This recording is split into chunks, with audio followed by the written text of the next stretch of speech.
Gruß hier, BB2K Airsoft Channel. Schön, dass ihr wieder eingeschaltet habt. Ja, heute mal was Exotisches bei mir auf dem Tisch und ich freue mich immer, wenn ich etwas euch zeigen kann, was nicht so dem Standard entspricht. Und heute definitiv mit der KW15K habe ich hier was Exotisches auf dem Tisch. Und zwar ist das hier der Nachbau von der Kalaschnikow PL15K, der ultramodernen Selbstladepistole aus Russland, die, wenn ihr euch sie schon mal anschaut, ja sehr einen westlichen Touch hat und nichts mit diesen Ostblock-Pistolen mehr zu tun hat. Also wirklich sehr modern und auch das erste zweireihige Striker-Fire-Pistolensystem aus Russland. Und das hat sich die Firma Kazuna Works genommen, um daraus eine Airsoft-Replik zu machen für uns Airsoft-Sammler, Spieler und Reenactor. Ob das wirklich nachher was Gutes ist, das werden wir zum Schluss nach dem Review sehen. Wir sind jetzt ganz am Anfang, von daher möchte ich mich erstmal bedanken an die Firma Airsoft2Go, die mir hier die PL15K für das Review zur Verfügung gestellt hat. Es gibt mehrere Varianten, ihr könnt euch aus einer Vielzahl von Farbkombinationen entscheiden. Es gibt einmal hier die schwarze für 160 Euro, dann gibt es das Ganze auch nochmal in der Schwarz-Tan, also mit Tan-Griffstück, schwarzen Schlitten, auch nochmal für 160 Euro. Dann gibt es das Ganze komplett in Tan für 190 Euro. Dann Schwarz-Braun-Kombination, Braun-Metallic, finde ich absolut edel, 190 Euro. Das war so die ersten Modelle, die man von der Reels, die im Internet gesehen hat. Richtig schön. Dann gibt es das Ganze auch nochmal in Schwarz mit Chrom und das Ganze kostet dann 210 Euro. Ich habe gehört, alle anderen Farbtöne, also wenn der Schlitten nicht schwarz ist und auch nicht chrom ist, dann ist das Ganze Cerakote beschichtet. Von daher der Aufpreis hier von 30 Euro. Die schwarze Variante hat ja normale Farbe hier drauf gesprüht. Zu der Verarbeitungsqualität und zu der Oberflächenbeschaffenheit kommen wir später. Jetzt würde ich erstmal sagen, gucken wir uns mal den Lieferumfang an, wenn ihr euch so eine Kazuna Works KW15K gekauft habt. Natürlich ist die Pistole mit dabei. Dann kommt das Ganze hier in diesen Karton. Orange, knallig orange gehalten mit dem Kazuna Works Logo drauf. Dann gibt es hier noch so eine Thank You Karte mit einem QR-Code. Wenn ihr den scannt, werdet ihr zur Familie von Kazuna Works mit aufgenommen. Da erhaltet ihr dann News und Neuigkeiten zu Updates und kommenden Produkten und so weiter. Dann haben wir dazu noch einen Aufkleber von Kazuna Works und nochmal einen Patch, den ihr euch an die Jacke peppen könnt, wenn ihr wollt. Und dann gibt es hier auch nochmal eine bebilderte Anleitung. Bevor wir mit der Airsoft einsteigen, machen wir noch so ein bisschen Real-Steel-Facts. Und ich denke mal, gerade bei dem Teil muss das sein, damit ihr versteht, warum ich so grinse und überhaupt versteht, was ist denn das für eine komische Kalaschnikow, das habe ich ja noch nie gesehen. Das ist auch ziemlich neu aus dem Real-Steel-Bereich. Wurde fertiggestellt 2017, seit 2021 ist es beim Militär in Russland bzw. bei den Spezialeinheiten zunächst im Einsatz. Fangen wir erstmal an. 2014 wurde Kalaschnikow von der russischen Regierung beauftragt, eine neue Dienstwaffe fürs Militär zu entwickeln. Der Designer Dmitri Lebedev hat sich dem angenommen. Er selber ist Sportschütze, Competition-Schütze und hat all seine Erfahrungen aus dem sportlichen Wettkampf hier in diese Pistole mit reingelegt. Und man sieht auch, wenn ihr euch die Pistole hier anguckt, er hat das Ganze sehr ergonomisch aufgebaut. Wenn ich die Waffe hier in meine Hand nehme, muss ich die Hand nicht der Waffe anpassen, sondern das ist wie für mich gebaut, absolut fantastisch. Und man merkt auch, dass hier viele westliche Standards auch gesetzt worden sind bei dieser russischen Waffe. Wenn ich das hier mal zum Beispiel mit einer Heckler & Koch VP9 vergleiche, sind Ähnlichkeiten definitiv da und natürlich auch, darf man auch nicht verkehren, haben wir hier auch Ähnlichkeiten natürlich auch mit der Glock. Die PL15K ist auch das erste Striker-Fire-System aus Russland. Wir haben die erste russische Militärwaffe mit doppelreihigem Magazin im Kaliber 9x19. Der einzige Unterschied ist zwischen den anderen Striker-Fire-Waffen aus den westlichen Baut. Wir haben hier kein Polymer-Griffstück, sondern ein Griffstück aus Aluminium. Und wenn ihr hier mal reinschaut, wir haben ja nicht dieses Abzugssicherungszüngle, was wir hier auch von der Glock kennen oder auch hier, selbst die VP9 hat hier diese Sicherungszunge. Wir haben die Sicherung an den Rahmen gelegt, rechts und links. Ist also für Rechts- und Linkshänder zu bedienen hier, dieser Hebel, um die Waffe zu sichern und zu entsichern. Die Waffe ist generell beidseitig ausgelegt. Wir haben einen Magazinknopf auf beiden Seiten, wir haben einen Schlittenfanghebel auf beiden Seiten. Also so, dass hier alles für Links- und Rechtshänder so konzipiert ist und so ergonomisch aufgebaut ist, dass es eigentlich nichts zu meckern gibt.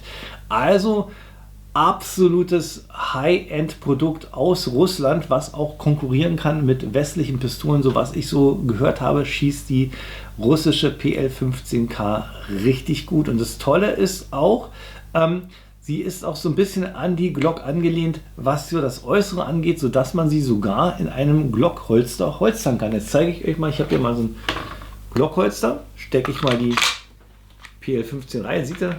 Rast auch ordentlich ein, damit ihr mir auch glaubt, dass das hier auch ein Holster ist von der Glock.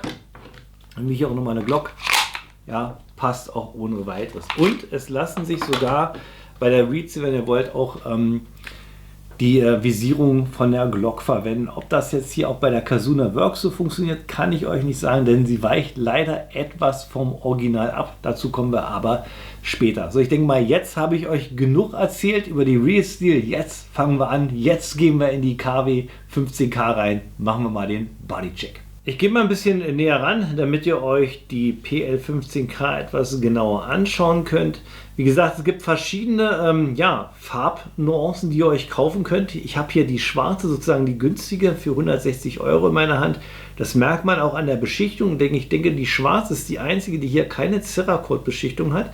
Das sieht man auch daran, dass wir hier schon einen Abrieb an der Patronenkammer haben nach nur ein paar Schuss. Ich habe erst, 5 Magazine rausgehauen, bevor ich mit dem Review hier richtig angefangen habe, und da hatte ich schon den Abrieb gehabt. Also Beschichtung nicht gerade gut. Wenn ihr was Besseres haben wollt, dann müsst ihr leider die Farbe wechseln. Wie gesagt, wenn ihr jetzt hier Tann, Braun oder Grau holt, dann habt ihr das Ganze hier Cerakote beschichtet, und wenn ihr das Ganze hier in Chrom holt, ja gut, dann, wenn da ein Abrieb ist, dann sieht man das auch nicht so. Ansonsten, Griffstück unten ist aus Polymer gefertigt, also nicht wie beim Original aus Aluminium.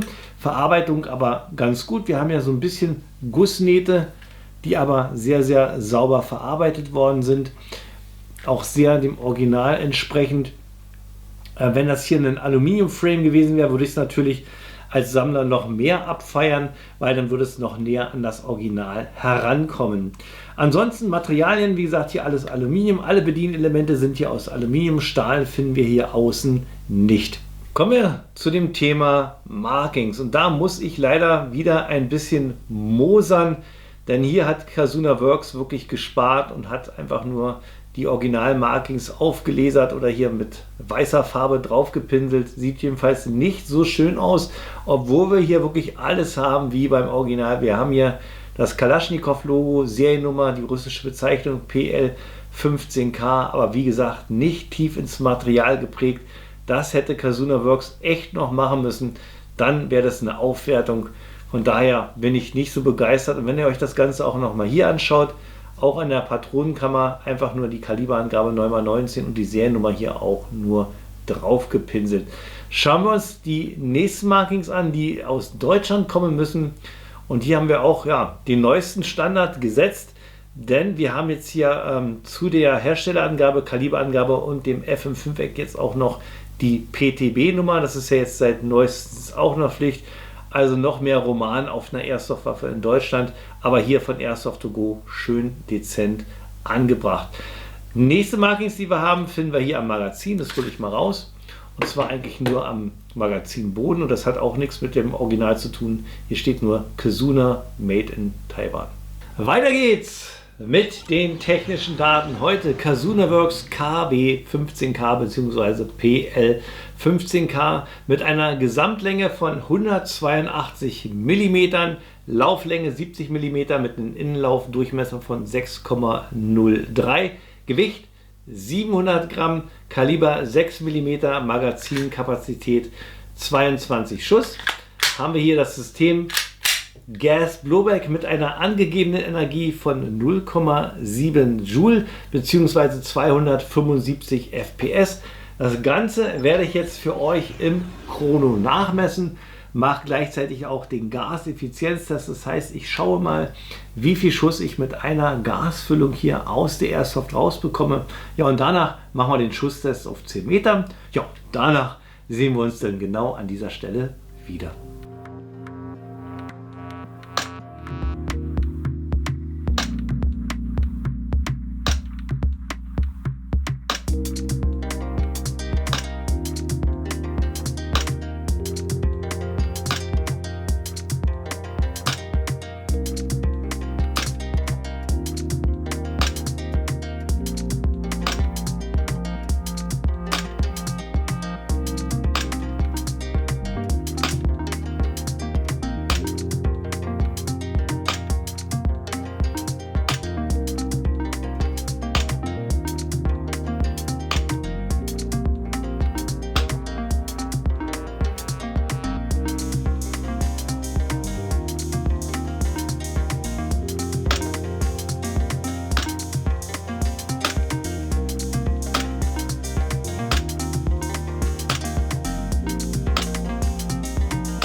So, jetzt die letzten schnell raus.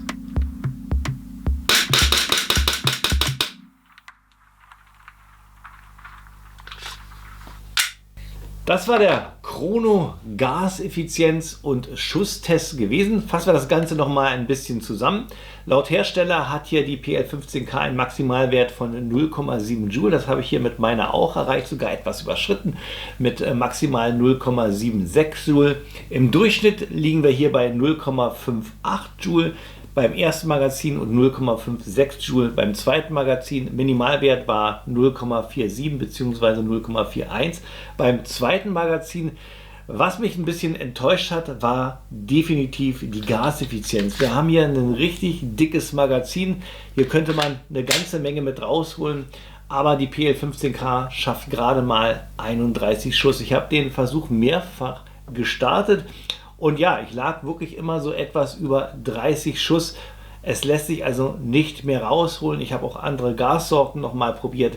Also die Gaseffizienz hier bei diesem Airsoft-Modell ist gerade eher mehr Mittelfeld, wenn nicht sogar schlecht. Dass es besser geht, zeigen andere Hersteller, wie zum Beispiel die VFC Glock. Da kann man ja über 100 Schuss mit rausrotzen, ohne Probleme. Und der Leistungsabbau ist auch minimaler als hier bei der PL15K. Ich gehe mal ganz stark davon aus, dass hier die Abdichtung zwischen dem Gasrouter und dem Nozzle nicht so optimal ist, denn ich habe auch beobachtet, dass es seitlich so ein bisschen Gas austritt beim Schießen und dass der Zyklus auch bei fortschreitendem Schießen nicht mehr gewährleistet ist. Also der Schlitten repetiert noch die Bibis rein und irgendwann ist dann der Punkt erreicht, wo der Schlitten sich zwar bewegt, aber er es nicht mehr schafft, noch eine Bibi in den Lauf zu führen. Und da muss ich ehrlich sagen, da müsste Kazuna Works auf jeden Fall nochmal nacharbeiten. Ich zeige euch das doch mal, dass hier die Dichtigkeit zwischen Gasrouter und Nozzle nicht so gegeben ist, wie es sein sollte und wir unnötig viel Gas verbrauchen. Ich nehme mal hier nochmal das Magazin raus. Machen wir mal ein bisschen Dry Fire und dann sehen wir mal, ab wie viel Schuss ja, der Schlittenfang nicht mehr funktioniert. Und ihr werdet sehen, das passiert ganz schnell. So, ich mache jetzt jedenfalls immer einen Schuss. 1, 2, 3, 4, 5, 6, 7, 8, 9, 10, 11, 12, 13, 14, 15, 16, 17, 18, 19, 20. Und jetzt müsste es anfangen zu scheitern. 21, 22, 23, 24, ja, 24, 25. Ja, seht ihr? Jetzt schafft es die Pistole nicht mehr, den Schlittenfang zu betätigen. Es werden immer noch Bibis reingeladen. Ja. Und irgendwann kommt dann der Punkt, wo noch nicht mehr die Bibi transportiert wird, dann funktioniert der Schlitten zwar immer noch, aber man kann nicht mehr schießen. Also hier muss Kizuna Works auf jeden Fall nochmal nacharbeiten. Weiter geht's mit den Details und Funktionen. Fangen wir vorne am Lauf an, am Outer Barrel. Da haben wir ein 11 mm Innengewinde, sodass ihr euch hier ohne Probleme einen Tracer anbringen könnt, wie zum Beispiel jetzt hier in meinem Beispiel den Bifrost BT. Da habe ich auch ein Review zu gemacht. Wenn ihr da Interesse habt, könnt ihr euch das mal anschauen. Schauen wir uns als nächstes den Schlitten an. Gefertigt aus Aluminium, hat er genauso wie beim Original einmal die Präferierung hier vorne und hier hinten, sodass ihr rutschfest erst noch vorne oder hinten durchladen könnt. Dann haben wir auch die authentischen Visierungen, also fast authentisch, denn hier gibt es wieder ja, so einen kleinen Kritikpunkt, der nicht viel Geld kostet, aber warum hat Kizuna Works hier der Visierung Kim & Kor nicht einen weißen Punkt spendiert, wie beim Original? Die Aussparungen dafür sind schon vorhanden, fehlt wirklich nur noch ja, der Klecksfarbe, das hätte Kizuna Works echt noch machen können. Ja, irgendwie sehr, sehr, sehr schade. Was ich aber gehört habe, sind wohl die Visierung Toki Marui Glock 17 kompatibel. Wenn ihr wollt, könnt ihr euch dann zum Beispiel auch einen Night Sight anbringen. Ob das wirklich funktioniert, kann ich nicht 100% bestätigen. Wenn das einer schon mal gemacht hat, dann schreibt das mal unten in die Kommentare. Schauen wir uns als nächstes das Griffstück an. Das ist hier bei Kizuna Works aus Kunststoff gefertigt. Bei der Original Kalaschnikow ist das Griffstück hier aus Aluminium. Hätte ich mir natürlich als Sammler auch gewünscht, wenn Kizuna Works hier das Griffstück aus Aluminium gebaut hätte. Tja, ansonsten genauso wie beim Original haben wir vorne hier so eine kleine Schiene, wo ihr euch einen Laser- oder Lichtdummy anbringen könnt. Hier hinten Griffstück genauso texturiert wie beim Original, sehr, sehr ergonomisch. Beim Original sind ja auch noch unterschiedliche Griffrückenstücke dabei, damit ihr euch das der Hand anpassen könnt. Ist hier bei Kizuna Works nicht der Fall. Ich weiß gar nicht, ob da dann auch noch mal was nachkommt. Aber ich muss sagen, ich habe große Hände und trotzdem passt hier die PL15K super in meine Hand. Ob es für kleine Hände auch so ist, weiß ich nicht. Könnt ihr auch mal unten in die Kommentare schreiben. Ich muss ehrlich sagen, so passt das aber richtig gut. Kommen wir zu den Bedienelementen. Die Original Kalaschnikow PL15K ist beidseitig ausgelegt. Das heißt, kann von Rechts- wie auch von Linkshändern ohne Probleme verwendet werden. Der Nachbau von Kizuna Works, ja, der hat das nicht so optimal umgesetzt, denn es gibt hier einen Punkt, den ich sehr, sehr kritisch sehe, was überhaupt nicht mehr zeitgemäß ist. Denn ja, der Schlittenfanghebel auf der rechten Seite, also für den Linkshänder, funktioniert hier überhaupt nicht, ist nur angedeutet. Ich zeige es euch mal, ich mache den Schlitten mal nach hinten. Wir haben hier ja, den Hebel, so sieht er aus. Könnte man sich freuen, aber das Ganze ist nur ein Dummy. Ich kann hier nichts drücken, nichts passiert und das finde ich absolut schade. Warum Kizuna Works das gemacht hat, entweder können sie es nicht oder wollen sparen. Ich denke mal eher, sie wollen sparen. Finde ich schade. Das muss auf jeden Fall auch nochmal nachgebessert werden. Ist für mich ein absoluter Kritikpunkt. Wahrscheinlich für einige nicht so dramatisch. Ich finde das irgendwie schlecht. Ja, wie gesagt, nicht zeitgemäß. Der Schlittenfang funktioniert hier nur auf der linken Seite für Rechtshänder. Wenn ich hier drauf drücke, ja, fährt der Schlitten nach vorne, so wie es sein muss. Was beidseitig funktioniert, ist die Sicherung. Haben wir hier einmal den Hebel, den können wir hier in die beiden Positionen bringen. Unten Rot auf Rot heißt schussbereit, Rot auf Weiß heißt ist gesichert. Ich zeige euch das auch nochmal auf der anderen Seite. Funktioniert hier auch. Kein Problem. Nächster Punkt, Magazinlöseknopf, der funktioniert auch beidseitig, müsst ihr aber umbauen. Wenn ihr die Waffe kauft und aus dem Karton nimmt, ist das Ganze hier für Rechtshänder ausgelegt. Hier drauf drücken, könnt ihr das Magazin rausnehmen, müsst es aber rausziehen von Hand. Dazu habt ihr auch diese Aussparung wie beim Original. Rausflutschen tut es nicht, es flutscht nur raus, wenn ihr den Magazinknopf richtig fest reindrückt. Das schaffe ich so nicht, wenn ich sie anfasse. Wenn ich mal die Waffe so halte und den Magazinknopf drücke, ja, dann fällt das Magazin raus, so wie es sein muss. Ich denke mal, Die Feder kann sein, dass sie noch ein bisschen lascher wird bei der Bedienung und dann wird das wahrscheinlich auch von alleine funktionieren. So, nächster Kritikpunkt, was Casuna Works nicht authentisch gemacht hat, bedienungshebelmäßig, das ist hier der Zerlegehebel. Den brauchen wir nämlich jetzt, um die Airsoft auseinanderzunehmen, damit ich euch die Internals zeigen kann. Ja, beim Original könnt ihr den Hebel einfach nach unten legen, Schlitten entfernen. Funktioniert hier bei der Casuna Works nicht, denn dieser Hebel ist auch nur angedeutet. Ihr müsst hier das Ganze wie einen Pin raustreiben und das finde ich auch sehr, sehr negativ. Nehmen wir mal die PL15K auseinander von Casuna Works. Dazu nimmt er zunächst erstmal das Magazin raus, legt euch das zur Seite.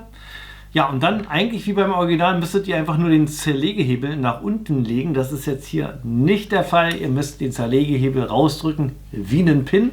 Dazu nehme ich jetzt hier einfach mal den Kugelschreiber, drückt das hier mal durch. So, dann habt ihr hier den Zerlegehebel, nehmt den raus. Hatte ich euch ja gesagt, besteht hier aus Aluminium. Ja, und dann könnt ihr den Schlitten nach vorne abziehen.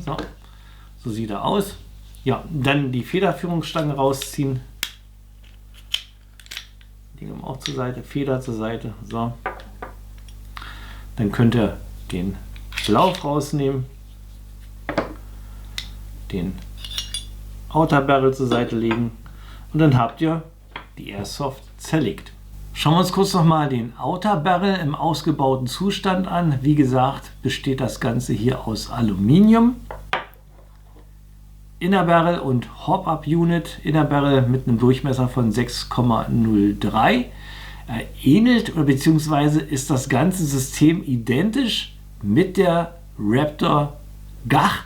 Ich blende euch da mal das Ganze als Bild ein. Ich gehe mal davon aus, dass Casuna Works und Raptor die gleiche Firma ist oder sich Mitarbeiter von Raptor ausgegliedert haben zu Casuna Works. Jedenfalls gleiche System und auch das gleiche Problem, was wir auch schon bei Raptor haben mit dem Einstellen von dem Hop-Up. Denn ihr müsst hier an der Stelle mit einem Sechskantschlüssel rein, um das Hop-Up zu justieren. Justieren funktioniert gut, hält, aber halt der Weg, um hier ranzukommen, ist sehr, sehr aufwendig. Ihr müsst, wie gesagt, die Waffe erstmal zerlegen, Schlitten ab und ich kann jetzt zwar den Outer Barrel hier drauf schieben, und dann könntet ihr das justieren, aber ihr müsst die Federführungsstange rausnehmen, denn, wenn ich das jetzt hier mal einsetze, im eingebauten Zustand blockiert die nämlich den Weg für den Sechskantschlüssel. Also sehr, sehr kompliziert aufgebaut und auch hier muss ich sagen, nicht zeitgemäß. Da haben wir hier das Muzzle Housing mit dem Muzzle selber aus Kunststoff, sitzt sauber im System drin, arbeitet auch ohne Probleme. Einzige, wo ich hier das Problem sehe, ist jetzt hier die Verbindung zwischen Muzzle und hier dem Gasrouter, hier dieses Gummiteil. Ich denke mal, hier ist der Abstand noch ein bisschen zu groß, sodass beim Schuss hier zu viel Gas entweicht. Hier muss man auf jeden Fall, denke ich mal, sich das Ganze mal ein bisschen genauer anschauen und abändern. Vielleicht kommt da von Casuna Works auch nochmal eine Besserung. Dann könnte ich mir vorstellen, dass die Gaseffizienz deutlich besser wird. Schauen wir noch ins Innere von dem Griffstück. Wir haben hier eine Trigger Unit, die sehr wertig aufgebaut ist, komplett aus Stahl. Wir haben also hier ich fahre mal kurz den Hammer nach vorne. Hammerstahl, Rollestahl, Abzugsgestänge, alles aus Stahl. Firing Pin auch aus Stahl. Also hier müsst ihr euch keine Sorgen machen, dass euch so schnell was kaputt geht. Und ich habe wohl gelesen, die ganze Trigger Unit soll Tokyo Marui Glock 17 kompatibel sein. Also heißt, wenn euch hier doch was kaputt gehen sollte, habt ihr es mit Ersatzteilen mal nicht so schwer. Und ich hoffe auch, dass von Casuna Works bzw. Airsoft to Go hier auch Ersatzteile zur Verfügung gestellt werden. Und da sind wir bei den Pro und Kontras angekommen. Heute Casuna Works KB15K bzw. Kalaschnikow PL15K. Ihr wisst, ich fange immer mit den Pro-Punkten an und an erster Stelle kommt immer das, was mir am meisten gefällt. Und das ist, ja, klarer Fall. Wir haben hier mal einen Exoten wieder als Airsoft-Nachbau und das kommt bei mir auf jeden Fall an erster Stelle. Wir haben hier eine PL15K Kalaschnikow als Gas-Blowback. Absolut top. An zweiter Position kommt die Verarbeitungsqualität und Passgenauigkeit. Hier hat Casuna Works richtig gute Arbeit geleistet. Es ist richtig schönes Aluminium. Griffstück aus Polymer, kaum Gussnähte. Die höherwertigen Modelle haben sogar eine Cerakote-Beschichtung, also absolut perfekt. Und intern haben wir Stahl-Internals, also da kann euch so schnell nichts kaputt gehen. Und das Ganze soll sogar nach Tokyo Marui Glock 17 kompatibel sein, also von daher gar nicht schlecht. Und da wir gerade bei der Glock 17 sind, nächster Pluspunkt, ihr könnt sogar die Holster von der Glock verwenden. Und das ist natürlich auch eine tolle Ansage, denn wenn man euch sich hier so eine Kalaschnikow PL15K holt und man erst überlegen muss, Mensch, wie holster ich das Ganze, ist es doch schön, dass ihr auch die Glock 17 Holster verwenden könnt. So, das sind dann aber auch schon alle positiven Punkte. Kommen wir jetzt zu den Neutralpunkten und die können eigentlich für mich persönlich auch mehr in Richtung negativ gehen. Ich lasse es mal als Neutralpunkt, weil nicht es jeder so eng sieht, so wie ich. Der erste Neutralpunkt sind die Markings. Warum hat Kizuna Works hier weiße Farbe verwendet und hat das nicht tief ins Material geprägt wie das Original? Das würde mich ja richtig glücklich machen. So sieht das Ganze billig aus und ja, schade um den Exoten. Denk mal, die Waffe wird auch viele Sammler ansprechen und auch ja, Milsamer oder Renektor, die so gerade so in Richtung Russland gehen. Und ich bin mir sicher, dass das vielleicht für die auch ein Kritikpunkt ist. Für den normalen Airsoft-Spieler, denke ich mal, ist das nicht so dramatisch. Ich hätte mir das wirklich gewünscht, tief geprägte Markings. Eigentlich kein Problem bei der Herstellung. Der nächste Neutralpunkt, Griffstück ist hier nur aus Polymer gefertigt. Beim Original ist es Aluminium, also hätte ich mir auch gerne Aluminium-Griffstück gewünscht. Ist wieder so ein bisschen penibel, was nicht jeder genauso sieht wie ich. Von daher packe ich das als Neutralpunkt rein. Nächster Neutralpunkt ist die Visierung. Ja. Wir haben ja schon die Einkerbung. Warum hat Kizuna Works hier nicht noch ein bisschen weiße Farbe spendiert? Das ist wirklich, ja, Pfennig, kostet keine Arbeit. Hätten sie machen können, verstehe ich auch überhaupt nicht. So, das sind die Neutralpunkte. Kommen wir zu den Negativpunkten und da muss ich ehrlich sagen, das ist die Gaseffizienz bzw. die Dichtigkeit von dem System hier. Wir können gerade mal 1,5 Magazine mit einer Gasfüllung rausholen. Wenn ich das Gasmagazin mir hier mal angucke, ist ein doppelreihiges, dickes Magazin, also so ein bisschen Glock-mäßig. Und wenn ich da mein Referenzmodell zum Beispiel raushole, hier die VFC-Glock, die über 100 Schuss mit einer Gasladung raushauen kann, weiß man, dass es auch besser geht. Und hier muss Kizuna Works auf jeden Fall nochmal nachbessern, dass der Router und das Nozzle besser abdichtet und dass wir eine bessere Effizienz rausholen können. Nächster Negativpunkt, was ich nicht zeitgemäß finde, ist die Hop-Up-Justierung. Man muss wirklich die Airsoft auseinandernehmen. Kann man als nächsten Negativpunkt auch gleich mal nehmen, hier die Entriegelung. Warum kann ich nicht entriegeln, sondern muss das wie ein Bolzen rausschieben? Auch nicht zeitgemäß. Ja, und dann muss ich die Federführungsstange rausnehmen und dann kann ich erst mit einem Sechskantschlüssel mir das Hop-Up hier justieren. Hop-Up selber funktioniert gut, aber halt der Weg, bis man dahin kommt, mühselig. Und ja, man sagt zwar, man stellt so ein Hop-Up nur einmal ein, aber ich denke mal, bei dem Ding und den Aufwand, justieren, zusammenbauen, probieren, justieren, ist das wirklich eine zeitaufwendige Sache. Da ist man ja Stunden mit beschäftigt, bis man das Hop-Up für sich eingestellt hat. Von daher nicht zeitgemäß für mich Negativpunkt. Den Regungshebel hatte ich ja schon erwähnt als Negativpunkt, weil wir bei den Bedienungshebeln sind. Ja, keine wirkliche beidseitige Bedienung wie beim Original. Der Schlittenfanghebel für den Linkshänder ist nur ein Dummy, finde ich auch nicht zeitgemäß, von daher auch als Negativpunkt. Nächster Negativpunkt ist für mich aufgrund den ganzen Negativpunkten des Preis-Leistungs-Verhältnisses. 160 € ist eigentlich gar nicht mal schlecht vom Preis her, aber ja, da fehlt halt ein bisschen was dazu. Wenn man noch überlegt, die höherwertigen Varianten mit den Cerakote kosten 190, hier mit den Chromschlitten sogar 210 € und man hat keine beidseitige Bedienung, keinen authentischen Entriegelhebel. Hop-Up-Justierung sehr kompliziert, die Gaseffizienz haut nicht so richtig hin, von daher finde ich preis-leistungsmäßig das nicht so gut und ich hoffe inständig, dass Kizuna Works hier nochmal Hand anlegt, um die PLK 15 nochmal zu optimieren und da sind wir auch schon bei meinem Fazit und der Kaufempfehlung angelangt. Schwieriger Fall jetzt, Fazit und Kaufempfehlung. Kann ich euch eine Kaufempfehlung für die KW 15K hier geben? Ich habe so das Gefühl, als wäre Kazuna Works mit der Pistole noch nicht so richtig fertig gewesen, hat die einfach zu früh auf den Markt gehauen. Das fängt ja schon alleine an, warum hier die weißen Punkte auf der Visierung, ja, als hätten sie das vergessen oder machen wir hier noch den Schlittenfanghebel auf der Seite, ach nö, lassen wir mal weg, sparen wir mal ein bisschen Geld und auch Entriegelungshebel, viel zu kompliziert, machen wir einen Bolzen draus und Gaseffizienz, naja. Von daher, ich habe so dieses Gefühl, als wäre hier die Airsoft noch nicht so richtig fertig. Von daher tue ich mich schwer, eine Kaufempfehlung rauszugeben. Sie funktioniert, ich kann damit schießen. Aber für mich als Sammler fehlt mir da sowas. Da fehlt mir so diese Nuance, wo ich sage, ja, her mit dem Ding. Wäre vielleicht schon, wenn die Markings hier geprägt werden und wenn die beidseitige Sicherung gegeben wäre und der Entriegelungshebel funktionieren wäre, sodass für den Sammler, der ja noch nicht so viel Wert liegt auf Gaseffizienz und auf Schussleistung, der wäre damit schon zufrieden. Und der Airsoft-Spieler, ich denke mal, der legt schon wieder Wert auf Gaseffizienz und wie man das Hop-Up justiert und das funktioniert auch noch nicht so optimal. Von daher gebe ich jetzt eine Kaufempfehlung nur raus für diejenigen, die unbedingt eine PLK 15 haben wollen.